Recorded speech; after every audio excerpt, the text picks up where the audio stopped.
Competitive ಎಕ್ಸಾಮ್ಗೆ ಓದುವಾಗ ನಿಮಗೆ ಕರೆಂಟ್ ಅಫೇರ್ಸ್ ತುಂಬ ಮುಖ್ಯ ಆಗುತ್ತೆ. ಯಾವಾಗ ನೀವು ಜಿ ಎಸ್ ತಯಾರಿಯನ್ನು ಆರಂಭ ಮಾಡ್ತೀರಿ ಅದರ ಜೊತೆಗೇನೆ ಹಂತವಾಗಿ ನೀವು ಕರೆಂಟ್ ಅಫೇರ್ಸನ್ನು ಮಾಡ್ಕೊಳ್ಬೇಕು. ಕರೆಂಟ್ ಅಫೇರ್ಸ್ನಲ್ಲಿ ನಿಮಗೆ ಎರಡು ವೇಗಳಿರುತ್ತೆ, ಎರಡು ಮಾರ್ಗ. ಒಂದು, ನೀವು ಪ್ರತಿದಿನ ದಿನಪತ್ರಿಕೆಯನ್ನು ಓದೋದು. ಅದರಲ್ಲಿ maximum the Hindu news paper ಓದೋದು ತುಂಬ ಒಳ್ಳೆಯದು. ಅದ್ರದ್ದು ಅನಾಲಿಸಿಸ್ ಅನ್ನು ನಾವು ಮಾಡ್ತಾ ಇದೀವಿ ಪಾಂಚಜನ್ಯ IAS ವತಿಯಿಂದ. ಹಾಗೇನೆ ಇದ್ರ ಜೊತೆ ಒಂದು ಮ್ಯಾಗಝಿನ್ ಅನ್ನು ಕೂಡ ನೀವು ಫಾಲೋ ಮಾಡಬೇಕಾಗತ್ತೆ. ಸೊ ನೀವು ಮ್ಯಾಗಝಿನ್ ಫಾಲೋ ಮಾಡೋದ್ರಿಂದ ಯಾವುದಾದ್ರೂ ಪತ್ರಿಕೆಯಲ್ಲಿ ಏನಾದರೂ ಮಾಹಿತಿ ಮಿಸ್ ಆದಾಗ ನಿಮ್ಮ ಮ್ಯಾಗಝಿನ್ ಅಲ್ಲಿ ಕವರ್ ಆಗುತ್ತೆ. ಸೊ ಹೇಗೆ ಫಾಲೋ ಮಾಡೋದು, ಇದನ್ನ ಯಾವ ರೀತಿ ನೀವು ಕರೆಂಟ್ ಅಫೇರ್ಸ್ ಅನ್ನ ಕವರ್ ಮಾಡ್ಕೊಳ್ಬೇಕು ಅನ್ನೋದನ್ನ ಇವತ್ತಿನ ವಿಡಿಯೋದಲ್ಲಿ ನಾನು ಹೇಳ್ಕೊಡ್ತಾ ಇದ್ದೀನಿ. ಜೊತೆಗೆ ಸೆಪ್ಟೆಂಬರ್ ತಿಂಗಳ ಒಂದು ಮ್ಯಾಗಝಿನ್ ಅನ್ನು ಕೂಡ ನಾನು ಅನಲೈಸಿಸ್ ಮಾಡ್ತಾ ಇದ್ದೀನಿ ಇಲ್ಲಿ, ಪಾಲಿಟಿಯನ್ನ. ಹಾಗೇನೆ ಸೆಪ್ಟೆಂಬರ್ ತಿಂಗಳ ಕರೆಂಟ್ ಅಫೇರ್ಸ್ ಅನ್ನು ಕೂಡ, ಮ್ಯಾಗಝಿನ್ ಕರೆಂಟ್ ಅಫೇರ್ಸ್ ಕೂಡ ನಾನು ಕವರ್ ಮಾಡ್ಕೊಡ್ತೀನಿ ನಿಮಗೆ. ಯಾವ ರೀತಿ ನೀವು ಓದ್ಕೊಳ್ಬೇಕು, ಯಾವ ರೀತಿ ಅದರಿಂದ ನೋಟ್ಸ್ ಮಾಡ್ಕೊಳ್ಬೇಕು, ಯಾವ್ಯಾವ ಟಾಪಿಕ್ಸ್ ಇಂಪಾರ್ಟೆಂಟ್ ಆಗುತ್ತೆ, ಯಾವ್ದು ಇಂಪಾರ್ಟೆಂಟ್ ಅಲ್ಲ ಅನ್ನೋದನ್ನು ಕೂಡ ಹೇಳ್ಕೊಡ್ತೀನಿ. ಓಕೆ, ಸೊ ಇದನ್ನ ಮ್ಯಾಕ್ಸಿಮಮ್ ನೋಡಿ ನಿಮ್ಮ ಸ್ನೇಹಿತರು ಕೂಡ ಶೇರ್ ಮಾಡಿ. ಕನ್ನಡದಲ್ಲಿ ಪ್ರಪ್ರಥಮ ಬಾರಿಗೆ the Hindu news paper analysis ಅನ್ನ ನಿರಂತರವಾಗಿ ಮಾಡ್ಕೊಂಡು ಬರ್ತಾ ಇದ್ದೀವಿ. ಹಾಗೇನೆ ಮ್ಯಾಗಝಿನ್ ಕೂಡ ನಾವು ಅನಾಲಿಸಿಸ್ ಮಾಡ್ತಾ ಇದ್ದೀವಿ, ವಿಷನ್ ಮ್ಯಾಗಝಿನ್ ಅನ್ನ. ದೇಶದಲ್ಲಿ ಅತಿ ಹೆಚ್ಚು ವಿದ್ಯಾರ್ಥಿಗಳು ಓದುವಂತ ಮ್ಯಾಗಝಿನ್ ಇದು. ಸೊ ಇದೊಂದನ್ನ ನೀವು ಕವರ್ ಮಾಡ್ಕೊಂಡ್ರೆ ಸಾಕು ಅನ್ಸುತ್ತೆ. ಒಂದು ಸ್ಯಾಂಪಲ್ ಕ್ಲಾಸಸ್ ಅನ್ನ ಇದನ್ನ ನೋಡ್ಕೊಳ್ಳಿ. ನಮ್ಮ ಮೇನ್ ಚಾನೆಲ್ ನಲ್ಲಿ, ಅಂದ್ರೆ ಪಾಂಚಜನ್ಯ IAS ಯೂಟ್ಯೂಬ್ ಚಾನಲ್ ನೀವೇನ್ ಇದನ್ನ ನೋಡ್ತಾ ಇದ್ರಲ್ವಾ, ಪ್ರತಿದಿನ ಇಲ್ಲಿ ಇರಲ್ಲ ಹಿಂದೂ ನ್ಯೂಸ್ ಪೇಪರ್ ಅಥವಾ ಮ್ಯಾಗಝಿನ್ ಅನಾಲಿಸಿಸ್. ಅದಕ್ಕೋಸ್ಕರ ನಾವು ಸೆಪರೇಟ್ ಚಾನಲ್ ಮಾಡಿದೀವಿ. ಅದರ ಲಿಂಕ್ ಅನ್ನು ಕೂಡ ನಾವು ಪ್ರತಿದಿನ ನಮ್ಮ ಯೂಟ್ಯೂಬ್ ಚಾನಲ್ ನಲ್ಲಿ ಮತ್ತೆ ಕಮ್ಯುನಿಟಿ ಪೋಸ್ಟ್ ನಲ್ಲಿ ಹಾಗೇನೆ ಟೆಲಿಗ್ರಾಮ್ ಅಲ್ಲಿ ಕೂಡ ಶೇರ್ ಮಾಡ್ತಾ ಇರ್ತೀವಿ. ಮಿಸ್ ಮಾಡದೆ ಇದನ್ನ ಫಾಲೋ ಮಾಡ್ಕೊಂಡು ಹೋಗಿ. ಯಾರು 2025ಕ್ಕೆ ಪರೀಕ್ಷೆ ಬರೆಯೋರಿದ್ದೀರಿ, ಇವತ್ತು ನಾನು ಹೇಳ್ಕೊಡುವಂತ ಟಾಪಿಕ್ಸ್ ತುಂಬಾ ಮುಖ್ಯ ಆಗುತ್ತೆ. ತಪ್ಪದೆ ಅವುಗಳನ್ನ ಫಾಲೋ ಮಾಡ್ಕೊಂಡು ಹೋಗಿ. ಓಕೆ, ಸೊ ಇದಾದ ನಂತರ 2026ಕ್ಕೆ ಯಾರು ಬರೆಯೋರಿದ್ದೀರಿ ಇದನ್ನ ಜಸ್ಟ್ ನೋಡ್ಕೊಂಡು ಬಿಟ್ಕೊಳ್ಳಿ. ಜನವರಿಯಿಂದ ನೀವು ಮ್ಯಾಗಝಿನ್ ಅನ್ನ ಫಾಲೋ ಮಾಡ್ಕೊಂಡು ಹೋದ್ರೆ ಸಾಕಾಗುತ್ತೆ. ಓಕೆ, ಸರಿ, ಹಾಗಾದ್ರೆ ಶುರು ಮಾಡೋಣ. ಮೊದಲನೇದಾಗಿ ಇವತ್ತಿನ ಟಾಪಿಕ್ ನಾನು ಕವರ್ ಮಾಡ್ಲಿಕ್ಕೆ ಹೋಗ್ತಾ ಇರೋದು ಪಾಲಿಟಿ ಮತ್ತು ಗವರ್ನೆನ್ಸ್. ಇದರಲ್ಲಿ one nation one election, global AI governance, grievance redressal mechanism, unified pension scheme, news in shorts, ಅದರಲ್ಲಿ black coat syndrome, rights to detenue in preventive detention, unlawful activities act, plea bargaining, 2023 amendment to rule 3 of IT rules 2021, 23rd law commission constituted, sanction for prosecuting a public servant, ASIA Organization of Supreme Audit Institutions, ಹಾಗೇನೆ ಒಂದು ಎರಟ ಅಂತ ಇದೆ mistake. So ಇವೆಲ್ಲವನ್ನು ಕೂಡ ನಾವು cover ಮಾಡೋರಿದ್ದೀವಿ. ಸರಿ, ಬನ್ನಿ ಹಾಗಾದ್ರೆ let's begin. Welcome to Panchajanya IAS. ಇಲ್ಲಿ ಮೊಟ್ಟ ಮೊದಲನೇದಾಗಿ ಒನ್ ನೇಷನ್ ಒನ್ ಎಲೆಕ್ಷನ್ ಅನ್ನುವಂಥ ಟಾಪಿಕ್ ಇದೆ. ಇಲ್ಲಿ ನಾವು ನೋಡಿದಾಗ ಯಾಕೆ ಇದು ನ್ಯೂಸ್ ನಲ್ಲಿದೆ, ನೀವು ಯಾವತ್ತು ಮ್ಯಾಗಝಿನ್ ಓದುವಾಗ ಇದ್ರ ಮೇಲೆ ಫೋಕಸ್ ಮಾಡಬೇಕು. ಯಾಕೆ ಇದು ನ್ಯೂಸ್ ನಲ್ಲಿದೆ, ಇದು ಗೊತ್ತಿದ್ರೆ ಅಲ್ವಾ ನೀವು ಇದನ್ನ ಬಹಳ ದಿನ ನೆನ್ಪಿಡೋಕೆ ಸಾಧ್ಯ. ಏನಾಗಿದೆ ಅಂತ ಅಂದ್ರೆ, ಭಾರತ ಸರ್ಕಾರ ಒಂದು ಕಮಿಟಿಯನ್ನ ರಚಿಸಿತ್ತು, ಹೈ ಲೆವೆಲ್ ಕಮಿಟಿ ಅಂತ ಕರಿತೀವಿ ಅದನ್ನ. ಅದರ ಚೇರ್ಮನ್ ಯಾರಾಗಿದ್ರು ಅಂತ ಅಂದ್ರೆ ನಮ್ಮ ಮಾಜಿ ರಾಷ್ಟ್ರಪತಿಗಳಾಗಿದ್ದಂತಹ ರಾಮನಾಥ್ ಕೋವಿಂದ್ ಅವರು. ಈ ವಾಕ್ಯಗಳನ್ನ ಓದೋದು ಹೇಗೆ, ಅರ್ಥ ಹೇಗೆ ಮಾಡ್ಕೊಳ್ಳೋದು ಸರ್, ನಮ್ಗೆ ಏನಿದೆ ನೀವು ಇಂಗ್ಲಿಷ್ ಅಲ್ಲಿ ಇರೋದನ್ನ ಕನ್ನಡದಲ್ಲಿ ಹೇಳ್ತಾ ಇದೀರಿ ಅಂತ ಅಂದ್ರೆ, ನಾವು ಯೂಟ್ಯೂಬ್ ನಲ್ಲಿ ಫ್ರೀ ಆಗಿ ಇಂಗ್ಲಿಷ್ ಗ್ರಾಮರ್ ಕ್ಲಾಸಸ್ ಕೂಡ ಆರಂಭ ಮಾಡಿದೀವಿ. ಅವುಗಳನ್ನ ಅಟೆಂಡ್ ಮಾಡಿ ನಿಮಗೆ ಯಾವ ರೀತಿ ಇಂಗ್ಲಿಷ್ ಪದಗಳನ್ನ, ವಾಕ್ಯಗಳನ್ನ ಅರ್ಥ ಮಾಡ್ಕೊಳ್ಬೇಕು, ಹೇಗೆ ಓದ್ಕೊಳ್ಬೇಕು, ಹೇಗೆ ಬರಿಬೇಕು, ಎಲ್ಲವನ್ನು ಕೂಡ ನಿಮಗೆ ಹೇಳ್ಕೊಡ್ತಾ ಇದೀವಿ. ಸರಿ, ಸೊ ಈ ಕಮಿಟಿಯನ್ನ ರಚನೆ ಮಾಡಲಾಗಿತ್ತು. ಈ ಕಮಿಟಿ ರಿಪೋರ್ಟ್ ಕೊಟ್ಟಿದೆ, ವರದಿ ಕೊಟ್ಟಿದೆ. ಹಾಗಾದ್ರೆ ಆ ವರದಿಯಲ್ಲಿ ಏನೇನಿದೆ, ಏನೇನು ಅಂಶಗಳನ್ನ ಕೊಡ್ತಾ ಇದೆ ಅಂತ ನೋಡೋಣ. ಓಕೆ, ಸೊ ಮೊದಲು ಸೈಮಲ್ಟೇನಿಯಸ್ ಎಲೆಕ್ಷನ್ಸ್ ಅಥವಾ ಒನ್ ನೇಷನ್ ಒನ್ ಎಲೆಕ್ಷನ್ ಅಂತ ಅಂದ್ರೆ ಏನಂತ ಅಂದ್ರೆ, ಒಂದೇ ಸಾರಿಗೆ ಹೌಸ್ ಆಫ್ ಪೀಪಲ್ ಅಂದ್ರೆ ಜನಸಾಮಾನ್ಯರ ಮನೆ ಅಥವಾ ಅದನ್ನ ಲೋಕಸಭೆ ಅಂತ ಕರಿತೀವಿ ನಾವು, ಅದು ಮತ್ತು ಸ್ಟೇಟ್ ಲೆಜಿಸ್ಲೇಟಿವ್ ಅಸೆಂಬ್ಲೀಸ್, ವಿಧಾನಸಭೆಗಳಿರುತ್ತಲ್ಲ ಅದು, ಮತ್ತು ಲೋಕಲ್ ಬಾಡೀಸ್, ಪಂಚಾಯತಿಗಳು, ಮುನ್ಸಿಪಾಲಿಟೀಸ್ ಇರುತ್ತಲ್ಲ, ಇವೆಲ್ಲರೂ ಸೇರ್ಕೊಂಡು ಚುನಾವಣೆ ನಡೆಸೋದು. ಓಕೆ, ಒಂದೇ ಸಾರಿಗೆ, ಒಂದೇ ವರ್ಷದಲ್ಲಿ. ಒಂದೇ ಸಾರಿ ಅಂದ ತಕ್ಷಣ ಒಂದೇ ದಿನ ನಡೆಸಬೇಕಂತ ಏನಿಲ್ಲ.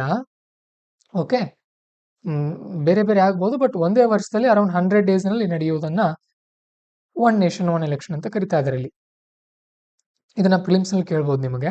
1951, 52, 57, 62, 67ರಲ್ಲಿ ಸತತ 4 ಬಾರಿ ನಮ್ಮ ದೇಶದಲ್ಲಿ ಒನ್ ನೇಷನ್ ಒನ್ ಎಲೆಕ್ಷನ್ ಅಥವಾ ಸೈಮಲ್ಟೇನಿಯಸ್ ಎಲೆಕ್ಷನ್ಗಳು ನಡೆದಿದೆ. ಆದರೆ ಸುಮಾರು 1968, 69ರಲ್ಲಿ ಇದು ಡಿಸ್ಟರಪ್ಟ್ ಆಯ್ತು, ಕಟ್ ಆಯ್ತು. ಯಾಕಂತ ಅಂದ್ರೆ ಆಗ ಲೋಕಸಭೆ ಬಿದ್ದು ಹೋಯ್ತು. ಓಕೆ, ಬಿದ್ದ ನಂತರ ಅವಿಶ್ವಾಸ ಗೊತ್ತುವಳಿ ಆದ ನಂತರ ಮತ್ತೆ ಬೇರೆ ಬೇರೆ ರಾಜ್ಯಗಳಿಗೆ ಬೇರೆ ಬೇರೆ ರೀತಿಯಲ್ಲಿ ಚುನಾವಣೆಗಳು ನಡೀತಾ ಹೋದ್ವು. ಯಾಕೆ ಬೇಕಿದು ನಮಗೆ? ನೋಡಿ, ಇದೇನ್ ಟಾಪಿಕ್ಸ್ ಇದೆಯಲ್ಲ, ಇಲ್ಲಿ ನಾನು ಹೇಳಿದ್ದು ಪ್ರಿಲಿಮ್ಸ್ ಅಲ್ಲಿ ಕೇಳ್ತಾರೆ, ನೋಟ್ ಮಾಡ್ಕೊಳ್ಳಿ. ನೋಟ್ ನೀವು ಯಾವ ರೀತಿ ಮಾಡ್ಕೊಳ್ಬಹುದು, 2025-26 ಬರೆಯೋರು 25ಕ್ಕೆ ಬರೆಯೋರು ಶಾರ್ಟ್ ನೋಟ್ಸ್ ಮಾಡ್ಕೊಳ್ಳಿ, 26ಕ್ಕೆ ಬರೆಯೋರು ಈಗ ಸುಮ್ಮನೆ ಕೇಳ್ತಾ ಹೋಗಿ ಸಾಕು. ಓಕೆ, ಇಲ್ಲಿ ಏನಿದೆಲ್ಲ ಈ ಪಾಯಿಂಟ್ಸ್ ಶಾರ್ಟ್ ಆಗಿ ಮಾಡ್ಕೊಳ್ಬಹುದು. ಯಾರು 25ಕ್ಕೆ ಬರೆಯೋರು ಇದ್ರಿ, ತುಂಬಾ ಕೀವರ್ಡ್ ಮಾತ್ರ ಇರ್ಬೇಕು ಅದರಲ್ಲಿ. ಓಕೆ, ನೀವು ವಾಕ್ಯಗಳನ್ನ ಬರೆಯೋ ಹಾಗಿಲ್ಲ, ಪದಗಳನ್ನ ಜಾಯ್ನಿಂಗ್ ವರ್ಡ್ಸ್ ಕೂಡ ಬರೆಯೋ ಹಾಗಿಲ್ಲ, ಅತ್ಯಂತ ಶಾರ್ಟ್ ಆಗಿ ಬರ್ಕೊಳ್ಬೇಕು. ಶಾರ್ಟ್ ಆಗಿ ಬರ್ಕೊಳ್ಬೇಕು ಅಂದ್ರೆ ಅಕ್ಷರಗಳನ್ನ ಶಾರ್ಟ್ ಮಾಡಿ ಪೂರ್ತಿ ಲೈನ್ಗಳನ್ನ ಬರೆಯೋದಲ್ಲ, ಕೀವರ್ಡ್ಗಳನ್ನ ಮಾತ್ರ ಬರಿಬೇಕು. ಪ್ರಾಕ್ಟೀಸ್ ಮಾಡಿ ಅದನ್ನ. ಇನ್ನು ನೀಡ್ ಆಫ್ ಸೈಮಲ್ಟೇನಿಯಸ್ ಎಲೆಕ್ಷನ್ಸ್ ಅಂತ ಇದೆ, ಇದು ಮೇನ್ಸ್ಗೋಸ್ಕರ ಬರುತ್ತೆ. ಮೇನ್ಸ್ ತುಂಬಾ ಈಸಿ, ನಿಮ್ಗೆ ಈಗಾಗಲೇ ಗೊತ್ತಿರೋ ಹಾಗೆ. ಅಲ್ಲಿ ಯಾಕಪ್ಪ ಅಂತಂದ್ರೆ ಗವರ್ನೆನ್ಸ್ ಡೆವಲಪ್ಮೆಂಟ್ ಇಂಪ್ರೂವ್ ಮಾಡೋಕೆ, ಕ್ವಾಲಿಟಿಯನ್ನ, ಎಕನಾಮಿಕ್ ಗ್ರೋತ್ಗೆ ಬೇಕಾಗುತ್ತೆ. ಮತ್ತೆ ಇದು ಫೈನಾನ್ಷಿಯಲ್ ಬರ್ಡನ್ ಅನ್ನ ಕಡಿಮೆ ಮಾಡುತ್ತೆ. ನಮ್ಮ ದೇಶದಲ್ಲಿ ಒಂದೇ ಸಾರಿ ಚುನಾವಣೆ ನಡೆದು ಬಿಟ್ರೆ ಖರ್ಚು ಕೂಡ ಕಡಿಮೆ ಆಗುತ್ತಲ್ಲ, ಹಾಗೇನೆ ಕೋರ್ಟ್ಗಳ ಮೇಲೂ ಕೂಡ ಒತ್ತಡ ಕಡಿಮೆ ಆಗುತ್ತೆ ಇದರಿಂದ. ಯಾಕಂದ್ರೆ ಚುನಾವಣೆಯಲ್ಲಿ ಅಕ್ರಮಗಳಾದಾಗ ಅದನ್ನ ಕೋರ್ಟ್ಗಳು ಪದೇ ಪದೇ ಪ್ರತಿ ವರ್ಷ 5-6 ಸಾರಿ ಅದನ್ನೇ ಮಾಡೋ ಬದಲು ಒಂದೇ ಸಾರಿ ಮುಗಿಸ್ಕೊಂಡ್ ಬಿಡುತ್ತೆ. ಆಮೇಲೆ ಐಡೆಂಟಿಟಿ ಪಾಲಿಟಿಕ್ಸ್ ಅಂದ್ರೆ ಆಗ ವ್ಯಕ್ತಿಗಿಂತ ಪಕ್ಷ ಮತ್ತು ಆ ಒಂದು ಸಮಸ್ಯೆಗಳು ಮುಖ್ಯ ಆಗುತ್ತೆ. ಆಮೇಲೆ ಜನನು ಕೂಡ ವೋಟರ್ ಪೆಟಿಗ್ ಅಂತ ಬರುತ್ತೆ. ವೋಟರ್ ಫೇಟಿಗ್ ಅಂತ ಅಂದ್ರೆ ದಣಿತಾರೆ ಜನನು ಕೂಡ, ವೋಟ್ ಹಾಕಿ ಹಾಕಿ ಹಾಕಿ ವರ್ಷ ತುಂಬಾ. ಓಕೆ, ಸೊ ಒಂದೇ ಸಾರಿ ಚುನಾವಣೆ ನಡೆಸ್ಬಿಟ್ರೆ ಎಲ್ಲರೂ ಕೂಡ ಚುನಾವಣೆಗೆ ಖುಷಿಯಿಂದ ಮತ ಹಾಕ್ತಾರೆ ಅನ್ನೋದನ್ನ ಇಲ್ಲಿ ಹೇಳಲಾಗ್ತಾ ಇದೆ.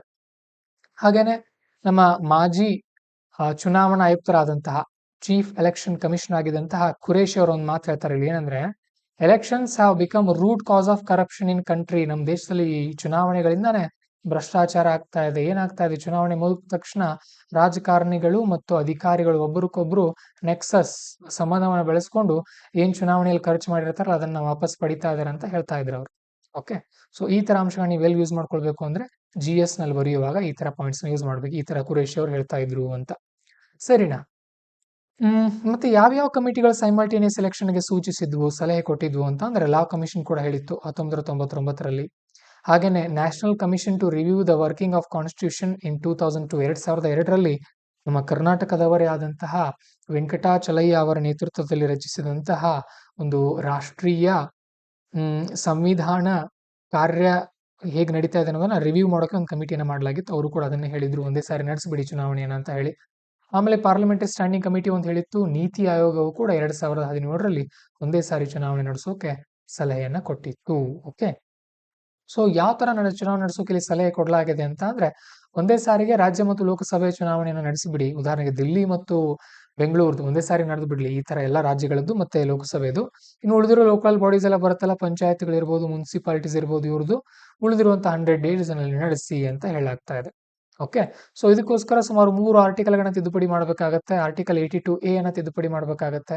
ಆರ್ಟಿಕಲ್ 83 ಅನ್ನ ಏನ್ ಮಾಡಬೇಕಾಗತ್ತೆ ತಿದ್ದುಪಡಿ, ಆರ್ಟಿಕಲ್ 82A ಅನ್ನ ಇನ್ಸರ್ಟ್ ಮಾಡಬೇಕಾಗತ್ತೆ, ಹೊಸ ಆರ್ಟಿಕಲ್ ಆಗಿ ಆಡ್ ಮಾಡೋದು ಇದನ್ನ.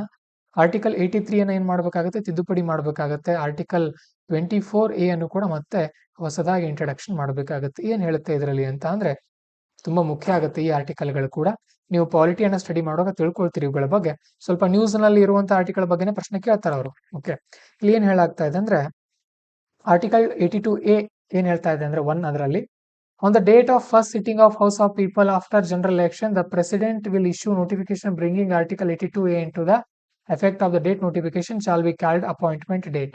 ಅಂದ್ರೆ ಯಾವಾಗ ಲೋಕಸಭೆ ಆರಂಭ ಆಗುತ್ತೋ ಆಗ ಪ್ರೆಸಿಡೆಂಟ್ ಅವರು ಹೊಸ ಒಂದು ಕಾಯ್ದೆಯನ್ನು ತರ್ತಾರಂತೆ. ಏನ್ ತರ್ತಾರೆ ಹೊಸ ನೋಟಿಫಿಕೇಶನ್ ಅಂತ ಅಂದ್ರೆ will state that all the legislative assemblies constituted in any general election held after the appointment date shall be come into an end of the expiry of House of the People. ಅಂದ್ರೆ ಇಲ್ಲಿ ಏನ್ ಹೇಳ್ತಾ ಇದಾರೆ, ಈಗ ಈ ಒಂದು article 82A apply ಆಯ್ತು ಅಂತ ಅಂದ್ರೆ ಉದಾಹರಣೆಗೆ ಈಗ ದಿಲ್ಲಿ ಸರ್ಕಾರ 2020ಕ್ಕೆ ಮುಗಿಯೋದಿದೆ ಅನ್ಕೊಳ್ಳೋಣ.